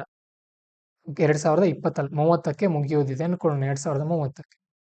ಈಗ ಈ ಒಂದು 82A ಅನ್ನ ಪಾರ್ಲಿಮೆಂಟ್ ನಲ್ಲಿ ಅಥವಾ ಪ್ರೆಸಿಡೆಂಟ್ ಅವರು ಅಪ್ರೂವ್ ಮಾಡಿದ್ರು ಅನ್ಕೊಳ್ಳಿ, 2030ಕ್ಕೆ ಹೇಗೆ ಲೋಕಸಭೆಯ ಒಂದು ಆಡಳಿತಾವಧಿ ಮುಗಿತಾ ಇದೆಯೋ ಅದ್ರ ಜೊತೆನೆ 2029ರಲ್ಲಿ ಅಥವಾ ಅದಕ್ಕಿಂತ ಹಿಂದೆ ಯಾವುದಾದ್ರೂ ಒಂದು ರಾಜ್ಯ ಸರ್ಕಾರ ಸ್ಟೇಟ್ ಅಸೆಂಬ್ಲಿ ರಚನೆ ಆಗಿದ್ರೂ ಕೂಡ ಅದರ ಅಧಿಕಾರಾವಧಿಯು ಕೂಡ ಮುಗಿದು ಹೋಗ್ಬಿಡುತ್ತೆ 2030ಕ್ಕೆ. ಯಾಕಂದ್ರೆ ನೆಕ್ಸ್ಟ್ ಪ್ರತಿ ವರ್ಷ ಚುನಾವಣೆಯನ್ನ, ಪ್ರತಿ ವರ್ಷ ಅಲ್ಲ ಪ್ರತಿ 5 ವರ್ಷಕ್ಕೊಮ್ಮೆ ಚುನಾವಣೆಗಳನ್ನ ಮಾಡ್ಕೊಂಡು ಹೋಗೋರಿದ್ದಾರೆ. ಆ ಕಾರಣಕ್ಕಾಗಿ ಏನಾಗುತ್ತೆ ಅಲ್ಲಿ ಆ ರೀತಿ ಆಗತ್ತೆ ಅಂತ ಇಲ್ಲಿ ಹೇಳಲಾಗ್ತಾ ಇದೆ. ಓಕೆ, ಸೊ ಇದಾದ ನಂತರ ಆರ್ಟಿಕಲ್ 83 ನಲ್ಲಿ ಏನ್ ಹೇಳಾಗ್ತಾ ಇದೆ ಅಂತ ಅಂದ್ರೆ in case of hang house ಅಂದ್ರೆ ಬಹುಮತನೇ ಬರ್ಲಿಲ್ಲ ಅನ್ಕೊಳ್ಳಿ, ಬಹುಮತ ಬರಲಿಲ್ಲ ಅಥವಾ ಯಾವ್ದಾದ್ರು ಸರ್ಕಾರ ರಚನೆ ಆದದ್ದು ಬಿದ್ದು ಹೋಯ್ತು ಅಂತ ಅಂದ್ರೆ ಚುನಾವಣೆ ನಡೆಯುತ್ತೆ. ಈಗ ಉದಾಹರಣೆ, ಒಂದು ಸರ್ಕಾರ ಬಂದಿತ್ತು, 2 ವರ್ಷ ಅಧಿಕಾರ ನಡೆಸ್ತು, ಇನ್ನೂ ಅಧಿಕಾರ 3 ವರ್ಷ ಇದೆ, ಬಟ್ ಈ ಸರ್ಕಾರ ಬಿದ್ದು ಹೋಯ್ತು ಅಂದ್ರೆ ಹೊಸದಾಗಿ ಚುನಾವಣೆ ಏನ್ ನಡೆಯುತ್ತಲ್ಲ, ಆ ಚುನಾವಣೆ ನಡೆಯುವುದು ಕೇವಲ ಮುಂದಿನ 3 ವರ್ಷದ ಅಧಿಕಾರಾವಧಿಗೆ ಮಾತ್ರ. ಓಕೆ, ಅದರ ನಂತರ ಮತ್ತೆ ಚುನಾವಣೆ ನಡೆಯುತ್ತೆ 3 ವರ್ಷದ ನಂತರ ಅಂತ ಹೇಳ್ತಾ ಇದಾರೆ ಇಲ್ಲಿ. ಹಾಗೇನೆ ಇಂಟ್ರಡಕ್ಷನ್ ಆಫ್ ಆರ್ಟಿಕಲ್ 324A ಏನ್ ಹೇಳ್ತಾ ಇದೆ ಅಂತ ಅಂದ್ರೆ, ಇಲ್ಲಿ relating to simultaneous elections to municipalities and panchayats with general elections ratification by states is required. ಅಂದ್ರೆ ಈಗ ಓಕೆ, ರಾಜ್ಯಗಳ ವಿಧಾನಸಭೆ ಮತ್ತು ಕೇಂದ್ರ ಸರ್ಕಾರದ ಲೋಕಸಭೆ ಚುನಾವಣೆ ಒಂದೇ ಸಾರಿ ನಡೆಯುತ್ತೆ. ಬಟ್ ಪಂಚಾಯಿತಿಗಳ ಚುನಾವಣೆ ಕೂಡ ನಡಿಬೇಕಲ್ವಾ, ಮುನ್ಸಿಪಾಲಿಟಿಗಳ ಚುನಾವಣೆ ನಡಿಬೇಕಲ್ವಾ. ಸೊ ಅದಕ್ಕೆ ರಾಜ್ಯ ಸರ್ಕಾರಗಳ ಒಪ್ಪಿಗೆ ಬೇಕಾಗುತ್ತೆ ಅಂತ ಇಲ್ಲಿ ಹೇಳಾಗ್ತಾ ಇದ್ದಾರೆ. ಯಾಕೆ ರಾಜ್ಯ ಸರ್ಕಾರಗಳ ಒಪ್ಪಿಗೆ ಬೇಕಾಗತ್ತಂದ್ರೆ, ಅದು ಫೆಡರಲ್ ಅಂತ ಬರುತ್ತೆ. ಪಾಲಿಟಿ ಹೇಳುವಾಗ ಕಲ್ತಿರ್ತೀರಿ ನೀವು. ಯಾವ್ದಾದ್ರು ಫೆಡರಲ್ ವ್ಯವಸ್ಥೆಯಲ್ಲಿ ಬದಲಾವಣೆಯನ್ನ ತರಬೇಕು ಕೇಂದ್ರ ಸರ್ಕಾರ ಅಂತ ಅಂದ್ರೆ ಅದಕ್ಕೆ ರಾಜ್ಯಗಳ ಒಪ್ಪಿಗೆ ಕೂಡ ಬೇಕಾಗುತ್ತೆ ಅನ್ನೋದು ತುಂಬಾ ಮುಖ್ಯ ಆಗುತ್ತೆ. ಆಮೇಲೆ ಉಳಿದಿರೋದು ಏನ್ ಪಾಯಿಂಟ್ ಅಷ್ಟೊಂದು ಇಂಪಾರ್ಟೆಂಟ್ ಇಲ್ಲ. ಓಕೆ, ಇಲ್ಲಿ ಕೆಲವೊಂದು ಪಾಯಿಂಟ್ಸ್ ಅನ್ನ ಹೇಳಿದ್ದಾರೆ ರೆಟಿಫಿಕೇಶನ್ಗೆ. ಅಂದ್ರೆ ಈಗ ರಾಜ್ಯ ಸರ್ಕಾರಗಳೇನು ಒಪ್ಪಿಗೆ ಕೊಡಬೇಕಾಗಿಲ್ಲ. ಉದಾಹರಣೆಗೆ ಈಗ ನಮ್ಮ ಬೆಂಗಳೂರಿನ ವಿಧಾನಸಭೆ ಚುನಾವಣೆ ನಡೀತಾ ಇದೆ ಅಂತ ಅಂದ್ರೆ ಇದಕ್ಕೆ ನಿಯಮವನ್ನ ಮಾಡುವಂತಹ ಕೆಲಸ ಲೋಕಸಭೆನೇ ಮಾಡುತ್ತೆ. ಅದರ ನಿರ್ಧಾರ ಸ್ವತಂತ್ರ ಬಿಟ್ಟಿದೆ ಅದನ್ನ. ಬಟ್ ಮುನ್ಸಿಪಾಲಿಟಿ ಚುನಾವಣೆ ನಡಿಬೇಕು ಅಂತ ಅಂದ್ರೆ ಅದಕ್ಕೆ ಬೆಂಗಳೂರಿನಲ್ಲಿರುವಂತಹ ಸರ್ಕಾರದ ಪರ್ಮಿಷನ್ ತೆಗೆದುಕೊಳ್ಬೇಕಾಗತ್ತೆ ಅಂತ ಹೇಳಲಾಗ್ತಾ ಇದೆ. ಓಕೆ, ಇನ್ನು ಯಾಕೆ ಏನೇನ್ ಸಮಸ್ಯೆ ಇದೆ ಸೈಮಲ್ಟೇನಿಯಸ್ ಚುನಾವಣೆಗೆ, ಒಂದೇ ಸಾರಿ ಚುನಾವಣೆ ನಡೆಸೋಕೆ ಏನೇನ್ ನಮಗೆ ಸಮಸ್ಯೆ ಇದೆ, ಯಾಕೆ ಸರ್ಕಾರಗಳು ಇಲ್ಲಿವರೆಗೂ ಅದನ್ನ ನಡೆಸ್ತಾ ಬಂದಿಲ್ಲ ಅಂತ ಅಂದ್ರೆ, ನೋಡಿ, ಒಂದೇ ಸಾರಿ ಈ ತರ ನಡೆಸಿಬಿಟ್ರೆ ದೇಶ ಜನರು ಕೇಂದ್ರ ಸರ್ಕಾರದ ಮೇಲೆ ಫೋಕಸ್ ಮಾಡಿ ಕೇಂದ್ರದಲ್ಲಿ ಯಾವ ಸರ್ಕಾರ ಬರುತ್ತೋ ಅದೇ ಸರ್ಕಾರವನ್ನು ಇಲ್ಲೂ ಕೂಡ ತಂದು ಬಿಡ್ತಾರೆ. ಒಂದ್ ರೀತಿ ಸಂಮೋಹನಕ್ಕೆ ಒಳಗಾಗ್ಬಿಡ್ತಾರೆ ಅವರು, ಪ್ರಧಾನ ಮಂತ್ರಿಗಳು ಪ್ರಭಾವಿಸಿ ಬಿಡ್ತಾರೆ. ಓಕೆ, ಆದ್ರೆ ಇನ್ನು ರೀಜನಲ್ ಪಾರ್ಟೀಸ್ಗಳು ಕೂಡ ಏನಾಗುತ್ತೆ, ಸಮಸ್ಯೆಗೊಳಗಾಗುತ್ತೆ. ಈಗ ದೊಡ್ಡ ದೊಡ್ಡ ಪಕ್ಷಗಳಿರುತ್ತೆ, ರಾಷ್ಟ್ರೀಯ ಪಕ್ಷಗಳು, ಬಿಜೆಪಿ, ಕಾಂಗ್ರೆಸ್ ನಂತಹ ಪಕ್ಷಗಳು ಸಣ್ಣ ಸಣ್ಣ ಪಕ್ಷಗಳನ್ನ ಆಕ್ರಮಿಸ್ಕೊಂಡು ಬಿಡುತ್ತೆ ಅಂತ ಹೇಳ್ತಾ ಇದ್ದಾರೆ. ಮತ್ತೆ ಇಲ್ಲಿ ಏನಾಗುತ್ತೆ, ಒಂದ್ ಸಾರಿ ಚುನಾವಣೆಯಲ್ಲಿ ಗೆದ್ದ ನಂತರ ಅವರು 5 ವರ್ಷ ಅಧಿಕಾರಾವಧಿಯಲ್ಲಿ ಇರೋದ್ರಿಂದ ಏನಾಗುತ್ತೆ, ಲಾ ಮೇಕರ್ಸ್ ಗಳಿಗೆ ಅಂದ್ರೆ ಈ ಶಾಸಕರು, ಸಂಸದರಿಗೆ ಯಾವುದೇ ರೀತಿ ಅಕೌಂಟಬಿಲಿಟಿ ಉಳಿಯೋದಿಲ್ಲ ಅಂತ ಹೇಳಾಗ್ತಾ ಇದೆ. ಓಕೆ, ಈಗ ಉದಾಹರಣೆಗೆ MP ಎಲೆಕ್ಷನ್ ಮತ್ತೆ MLA ಎಲೆಕ್ಷನ್ ಒಂದೇ ಸಾರಿ ನಡೆದು ಬಿಟ್ರೆ MP MLAಗಳು ಆಯ್ತು ಬಿಡು, ತನ್ನ ಪಾಡಿ ತಾನೇ ಚುನಾವಣೆ ನಡೆಯುತ್ತೆ, ನಮ್ದೇನ್ ರೆಸ್ಪಾನ್ಸಿಬಿಲಿಟಿ ಇಲ್ಲ ಅನ್ನೋ ರೀತಿಯಲ್ಲಿ ಅವ್ರು ಬಂದು ಬಿಡ್ತಾರೆ ಅಂತ ಹೇಳಾಗ್ತಾ ಇದೆ. ಓಕೆ, ಸೊ ಮತ್ತೆ ಇಲ್ಲಿ ಆರ್ಟಿಕಲ್ 172 ಪ್ರಕಾರ, ಓಕೆ, 2 ಪ್ರಕಾರ ನಾವು ನೋಡಿದಾಗ ಫೆಡರಲಿಸಂ ತುಂಬಾ ಮುಖ್ಯ ಆಗುತ್ತೆ. ಅಂದ್ರೆ ಕೇಂದ್ರ ಮತ್ತು ರಾಜ್ಯ ಸರ್ಕಾರಗಳಿಗೆ ಅದರದೇ ಆದಂತಹ ಅಧಿಕಾರ ಇರುತ್ತೆ. ಬಟ್ ಈ ರೀತಿ ನಾವು ಮಾಡೋದ್ರಿಂದ ರಾಜ್ಯ ಸರ್ಕಾರಗಳ ಅಧಿಕಾರವನ್ನು ನಾವು ಮೊಟಕುಗೊಳಿಸಿದ ಹಾಗೆ ಅನ್ಸುತ್ತೆ ಅಂತ ಇಲ್ಲಿ ಹೇಳಾಗ್ತಾ ಇದೆ. ಜೊತೆಗೆ ಇನ್ನೊಂದು ಸಮಸ್ಯೆ ಏನಿದೆ ಅಂದ್ರೆ ಲಾಜಿಸ್ಟಿಕಲ್ ಇಶ್ಯೂ ಕೂಡ ಇದೆ. ದೇಶ ತುಂಬಾ ಎಲ್ಲ ಸರಕು ಸಾಗಣೆ ಮಾಡ್ಬೇಕಲ್ವಾ. ಓಕೆ, ಇವೆಲ್ಲವೂ ಕೂಡ ಪ್ರಿಲಿಮ್ಸ್ ಟಾಪಿಕ್ಸ್ ಆಗುತ್ತೆ. ಇದನ್ನ ಯಾರು ನಿಮ್ಮನ್ನ ಪ್ರಿಲಿಮ್ಸ್ ಅಲ್ಲಿ ಕೇಳಲ್ಲ. ಇವನ್ನ ಜಸ್ಟ್ ಒಂದ್ಸಾರಿ ನೋಡ್ಕೊಂಡು ಇಟ್ಕೊಳ್ಳಿ, ಈಗೇನ್ ಪ್ರಿಲಿಮ್ಸ್ ಮೇನ್ಸ್ ನೋಟ್ಸ್ ಮಾಡ್ಕೊಳ್ಳಾಗತ್ತೆ ಇಲ್ಲ, ಸರಿನಾ. ಹಾಗೇನೆ ಜಸ್ಟಿಸ್ ದೀಪಕ್ ಮಿಶ್ರಾ ಅವರು ಕೂಡ ಒಂದು ಪಾಯಿಂಟ್ ಅನ್ನ ಹೇಳಿದ್ದಾರೆ ಇಲ್ಲಿ. ಸೊ ಅವರು ಕೂಡ ಅದ್ರ ಪರವಾಗಿದ್ದಾರೆ ಅನ್ಸುತ್ತೆ, ನಡೆಸಲಿ ಚುನಾವಣೆ ಅಂತ ಹೇಳಿ. ಸೊ ಬ್ರೂಕ್ ಅನ್ನುವಂಥ ಪದದ ಅರ್ಥವನ್ನು ನೋಡ್ಕೊಳ್ಳಿ, ಅದರ ಪ್ರಕಾರ ಅದನ್ನ ನೀವೇ ಚೆಕ್ ಮಾಡ್ಕೊಳ್ಳೋದು ನಿಮಗೆ ಹೋಮ್ ವರ್ಕ್. ಓಕೆ, ಸೊ ಇಷ್ಟು ಒನ್ ನೇಷನ್ ಒನ್ ಎಲೆಕ್ಷನ್ ಅನ್ನೋದಾಯ್ತು. ಇನ್ನು ನಾವು ನೆಕ್ಸ್ಟ್ ನೋಡ್ಲಿಕ್ಕೆ ಹೋಗ್ತಾ ಇರೋದು ಗ್ಲೋಬಲ್ AI ಗವರ್ನೆನ್ಸ್ ಅಂತ ಬರುತ್ತೆ. ತುಂಬಾ ಮುಖ್ಯವಾಗಿರುವಂತ ಟಾಪಿಕ್ ಇದು. ಏನಾಗಿದೆ, ಯಾಕೆ ಇದು ಟಾಪಿಕ್ ನಲ್ಲಿ ಇದೆ ಅಂತ ಬಂದಾಗ, ಕೌನ್ಸಿಲ್ ಆಫ್ ಯುರೋಪ್ COE ಅನ್ನುವಂಥದ್ದು ಒಂದು ಕನ್ವೆನ್ಷನ್ ಆನ್ ಆರ್ಟಿಫಿಷಿಯಲ್ ಇಂಟೆಲಿಜೆನ್ಸ್ಗೆ ಫ್ರೇಮ್ವರ್ಕ್ ಅನ್ನ ರೆಡಿ ಮಾಡ್ಕೊಂಡಿದೆ. Okay, so binding international agreement ಕೂಡ ಆಗಿದೆ ಇದು. ಅಂದ್ರೆ ಈಗ ಆರ್ಟಿಫಿಷಿಯಲ್ ಇಂಟೆಲಿಜೆನ್ಸ್ ಏನ್ ನಡೀತಾ ಇದೆಯಲ್ಲ ಅದಕ್ಕೆ ಸಂಬಂಧಪಟ್ಟಂತ ಒಂದು ಒಪ್ಪಂದವನ್ನ ಮಾಡ್ಕೊಂಡಿದೆ ಇದು ಕೌನ್ಸಿಲ್ ಆಫ್ ಯುರೋಪ್ ಅನ್ನುವಂಥದ್ದು. ಯಾಕೆ ಮಾಡ್ಕೊಂಡಿದೆ, ಯಾರ್ಯಾರು ಸಹಿ ಹಾಕಿದ್ದಾರೆ ಇದಕ್ಕಂತ ಅಂದಾಗ ಸುಮಾರು 46 ಇದರಲ್ಲಿ. ಅದಕ್ಕಿಂತ ಮುಂಚೆ COE ಅಂದ್ರೆ ಏನಂತ ಗೊತ್ತಾಗಬೇಕಲ್ವ ನಮಗೆ ಮೊದಲು. ಕೌನ್ಸಿಲ್ ಆಫ್ ಯುರೋಪ್ ಅಂತ ಅಂದ್ರೆ ಸುಮಾರು 1949 ಆರಂಭ ಆಗಿತ್ತು. 46 ದೇಶಗಳಿದೆ ಇದರಲ್ಲಿ. ಜಪಾನ್, ಅಮೆರಿಕ ಕೂಡ ಇದರಲ್ಲಿ ಸೇರ್ಕೊಂಡಿದೆ. ಓಕೆ, ಸೊ ಹಾಗೇನೆ AI ಸಂಬಂಧಪಟ್ಟ ಹಾಗೆ, ಆರ್ಟಿಫಿಷಿಯಲ್ ಇಂಟೆಲಿಜೆನ್ಸ್ಗೆ ಸಂಬಂಧಪಟ್ಟ ಹಾಗೆ G7 AI ಪ್ಯಾಕ್ಟ್ ಅಂತ ಒಂದಿದೆ, ಯುರೋಪ್ಸ್ AI ಆಕ್ಟ್ ಅಂತ ಒಂದಿದೆ, ಆಮೇಲೆ ಬ್ಲೆಡ್ಸ್ಲಿ ಡಿಕ್ಲರೇಷನ್ ಅಂತ ಒಂದಿದೆ. ಪ್ರಿಲಿಮ್ಸ್ ಅಲ್ಲಿ ಕೇಳಬಹುದು, ಈ ವರ್ಷ ನೆನಪಿಟ್ಕೊಳ್ಳಿ. Bletchley declaration it is related to AI, artificial intelligence. Okay, so ಇಲ್ಲಿ ಪ್ರೈವೇಟ್ ಆಕ್ಟರ್ಸ್ ಕೂಡ ಪಾಲುದಾರರಾಗ್ತಾರೆ, ಬರೀ ಖಾಸಗಿಯವರು ಮಾತ್ರ ಅಲ್ಲ. ಯಾವ್ದ್ರಲ್ಲಿ, ಇಲ್ಲೇನೊಂದು ಒಪ್ಪಂದ ಫ್ರೇಮ್ವರ್ಕ್ ಕನ್ವೆನ್ಷನ್ ಮಾಡ್ಕೊಂಡಿದಾರಲ್ಲ COE ಅವರು, ಕೌನ್ಸಿಲ್ ಆಫ್ ಯುರೋಪ್ನವರು, ಪ್ರೈವೇಟ್ನವರು ಕೂಡ ಅದಕ್ಕೆ ಪಾಲಿಸಬೇಕಾಗತ್ತೆ ಆ ಒಂದು ನಿಯಮಗಳನ್ನ. ಸೊ ಯಾಕೆ ಇದನ್ನ ಮಾಡ್ಕೊಂಡಿದ್ದಾರೆ ಅನ್ನೆಲ್ಲ ಪಾಯಿಂಟ್ಸ್ ಅನ್ನ ಕೊಟ್ಟಿದ್ದಾರೆ. ಯಾಕಂದ್ರೆ risk mitigation, so artificial intelligence ಇಂದ ಉಂಟಾಗುವಂತಹ ಹಾನಿಗಳನ್ನ ತಡೆಯೋಕೆ. ಮತ್ತೆ ಆರ್ಟಿಫಿಷಿಯಲ್ ಇಂಟೆಲಿಜೆನ್ಸ್ ಕೇವಲ ಒಂದೇ ದೇಶದಲ್ಲಿದೆ, ಟ್ರಾನ್ಸ್ ಬೌಂಡ್ರಿ ಇದೆ, ಅದು ಬೇರೆ ಬೇರೆ ದೇಶಗಳು ಕೂಡ ಅದರಲ್ಲಿ ಒಳಗೊಂಡಿವೆ. ಓಕೆ, ಮತ್ತೆ ಏನು ಅಸಮಾನತೆ ಇದೆಯಲ್ಲ ಜಗತ್ತಿನಲ್ಲಿ ಅದನ್ನ ಕಡಿಮೆ ಮಾಡೋಕೆ. ಇವೆಲ್ಲ ಪಾಯಿಂಟ್ಸ್ ಇಲ್ಲಿ ಕೊಟ್ಟಿದ್ದಾರೆ, ಅದನ್ನ ಆಮೇಲೆ ನೀವು ಓದ್ಕೊಳ್ಬಹುದು. ಅದೆಲ್ಲ ಮೇನ್ಸ್ ರಿಲೇಟೆಡ್, ಹಂತ ಹಂತವಾಗಿ ಅವುಗಳ ಬಗ್ಗೆ ನಿಮ್ಗೆ ತಿಳ್ಕೊಳ್ಳಿಕ್ಕೆ ಆರಂಭ ಆಗುತ್ತೆ. ಓಕೆ, ಹಾಗಾದ್ರೆ ಏನೇನು ಚಾಲೆಂಜಸ್ ಇದೆ, ಸವಾಲುಗಳು ಏನೇನಿದೆ ಅಂತ ಅಂದಾಗ, ರೆಪ್ರೆಸೆಂಟೇಷನ್ ಗ್ಯಾಪ್ ಇದೆ, ಎಲ್ಲಾ ದೇಶಗಳು ಇದರಲ್ಲಿ ಪಾಲ್ಗೊಳ್ತಾ ಇಲ್ಲ ಇನ್ನೂ ಕೂಡ. ಮತ್ತೆ ಕೋಆರ್ಡಿನೇಷನ್, ಒಬ್ಬರು ದೇಶದವರು ಮತ್ತೊಂದು ದೇಶಕ್ಕೆ ಸಹಾಯ ಮಾಡ್ತಾ ಇಲ್ಲ, ಅದು ಕೂಡ ಒಂದು ಸಮಸ್ಯೆ ಆಗಿದೆ. ಇಂಪ್ಲಿಮೆಂಟೇಷನ್, ಅಳವಡಿಕೆ ಕೂಡ ಅಷ್ಟು ಚೆನ್ನಾಗಿಲ್ಲ. ಓಕೆ, ಇವೆಲ್ಲವೂ ಕೂಡ ಬರುತ್ತೆ. ಇನ್ನು ಭಾರತ ಸರ್ಕಾರ ಏನೇನು ಕ್ರಮ ಕೈಗೊಂಡಿದೆ ಅಂತ ಬಂದಾಗ, NSAI national strategy for artificial intelligence ನ ಆರಂಭ ಮಾಡಿತ್ತು. ಯಾವ್ದ್ರ ಅಡಿಯಲ್ಲಿ? ನೀತಿ ಆಯೋಗನ ಅಡಿಯಲ್ಲಿ. ನ್ಯಾಷನಲ್ ಪ್ರೋಗ್ರಾಮ್ ಫಾರ್ AI ಅಂತ ಒಂದಿದೆ. ಹಾಗೇನೆ ಗ್ಲೋಬಲ್ ಪಾರ್ಟ್ನರ್ಶಿಪ್ ಆನ್ AI ಅಂತ ಒಂದಿದೆ. ಓಕೆ, ಭಾರತ ಇದರ ಸದಸ್ಯ ಕೂಡ ಆಗಿದೆ. ಗ್ಲೋಬಲ್ ಮಟ್ಟದಲ್ಲಿ ನಾವು ನೋಡಿದಾಗ ಇವೆಲ್ಲವೂ ಕೂಡ ಈಗಾಗಲೇ ಬಂದಿದ್ದು ಫಸ್ಟ್ ಪೇಜ್ ನಲ್ಲಿ ಇವುಗಳ ಬಗ್ಗೆ ತಿಳ್ಕೊಂಡಿದ್ದೀವಿ. ಇನ್ನು ಮುಂದುವರೆದು ನೋಡೋದಾದ್ರೆ ನಾವು ಏನೇನು ತಿದ್ದುಪಡಿನ ಮಾಡ್ಕೊಳ್ಬೇಕು ಅಂತ ಬಂದಾಗ, ಇವೆಲ್ಲವುಗಳನ್ನು ಕೂಡ ಅಳವಡಿಸ್ಕೊಳ್ಬೇಕಾದದ್ದು ಸರ್ಕಾರದ ಮತ್ತು ಜನರ ಜವಾಬ್ದಾರಿಯಾಗಿದೆ. ಓಕೆ, ಇವುಗಳನ್ನ ನೀವು ಆಮೇಲೆ ನೋಡ್ಕೊಳ್ಬಹುದು. ತುಂಬಾ ಸೆಟ್ಟಿಂಗ್ಸ್ ಅಷ್ಟು ನೋಡ್ಕೊಂಡು ಇಟ್ಕೊಳ್ಳಿ ಸಾಕು. ಇನ್ ನೆಕ್ಸ್ಟ್ ಗ್ರಿವಾನ್ಸ್ ರಿಡ್ರೆಸಲ್ ಮೆಕ್ಯಾನಿಸಮ್ ಅಂತ ಬರುತ್ತೆ. ಸೊ ಗ್ರಿವಾನ್ಸ್ ರಿಡ್ರೆಸಲ್ ಮೆಕ್ಯಾನಿಸಮ್ ಅಂತ ಅಂದ್ರೆ ಮೊಟ್ಟ ಮೊದಲನೇದಾಗಿ ಗ್ರಿವಾನ್ಸ್ ಅಂದ್ರೆ ಏನು ಅಂತ ಗೂಗಲ್ ಅಲ್ಲಿ ನೋಡ್ಬೇಕು ನೀವು. ಗ್ರಿವಾನ್ಸ್ ಅಂದ್ರೆ ಕುಂದು ಕೊರತೆ, ಏನ್ ಸಮಸ್ಯೆ ಆಗಿದೆ ಅದು. ರಿಡ್ರೆಸಲ್ ಅಂತ ಅಂದ್ರೆ ಬಗೆಹರಿಸೋದು, ಮೆಕ್ಯಾನಿಸಮ್ ಅಂತ ಅಂದ್ರೆ ಪ್ರಕ್ರಿಯೆ. ಓಕೆ, ನೋಡೋಣ ಏನಿದೆ, ಏನ್ ಹೇಳಿದ್ದಾರೆ ಅಂತ ಅಂದ್ರೆ, ಮಿನಿಸ್ಟ್ರಿ ಆಫ್ ಪರ್ಸನಲ್, ಸಿಬ್ಬಂದಿ ಮತ್ತು ಆ ಈ ಪಬ್ಲಿಕ್ ಗ್ರಿವಾನ್ಸ್, ಸಾರ್ವಜನಿಕ ಕುಂದುಕೊರತಾ ನಿವಾರಣಾ ಮಂತ್ರಾಲಯ ಸಚಿವಾಲಯದವರು ಒಂದು ಕಾಂಪ್ರಹೆನ್ಸಿವ್ ಗೈಡ್ಲೈನ್ಸ್ ಅನ್ನ, ಸಮಗ್ರ ಮಾರ್ಗಸೂಚಿಗಳನ್ನ ಬಿಡುಗಡೆ ಮಾಡಿದ್ದಾರೆ. ಅಂದ್ರೆ ಈಗ ಸರ್ಕಾರಿ ಕಚೇರಿಗಳಲ್ಲಿ ಸಮಸ್ಯೆ ಆಗ್ತಾ ಇತ್ತಲ್ವಾ, ಸೊ ಆ ಸಮಸ್ಯೆಗಳನ್ನ ಬಗೆಹರಿಸಬೇಕು, ಯಾವ್ಯಾವ ರೀತಿ ಇರಬೇಕು ಅಂತ ಹೇಳಿದ್ದಾರೆ. ಸೊ ಒಬ್ಬ ನೋಡಲ್ ಆಫೀಸರ್ ಇರಬೇಕು. ಹಾಗೇನೆ 30 ದಿನ ತಗೊಳ್ತಾ ಇದ್ರಿ ಮೊದಲು, ಈಗ 21 ದಿನದಲ್ಲಿ ಬಗೆಹರಿಸಿಕೊಟ್ಬಿಡಿ ಸಮಸ್ಯೆಗಳನ್ನ ಅಂತ ಹೇಳ್ತಾ ಇದ್ದಾರೆ. ಹಾಗೇನೆ ಒಂದು government implemented 10 step reforms of CPGRAMS ಅಂತ ಇದೆ, centralised public grievance redressal monitoring system ಅಂತ 2022ರಲ್ಲಿ ಆರಂಭ ಮಾಡಲಾಗಿತ್ತು. ಅದನ್ನು ಕೂಡ ಮತ್ತಷ್ಟು ಶಿಸ್ತುಬದ್ಧವಾಗಿ ಮಾಡಿ ಅಂತ ಹೇಳ್ತಾ ಇದ್ದಾರೆ. ಓಕೆ, ಸೊ ಅದರಲ್ಲಿ ಒಂದು 10 ಸ್ಟೆಪ್ಸ್ ಇದೆ, CPGRAMS ಅಂತ ಹೇಳಿ.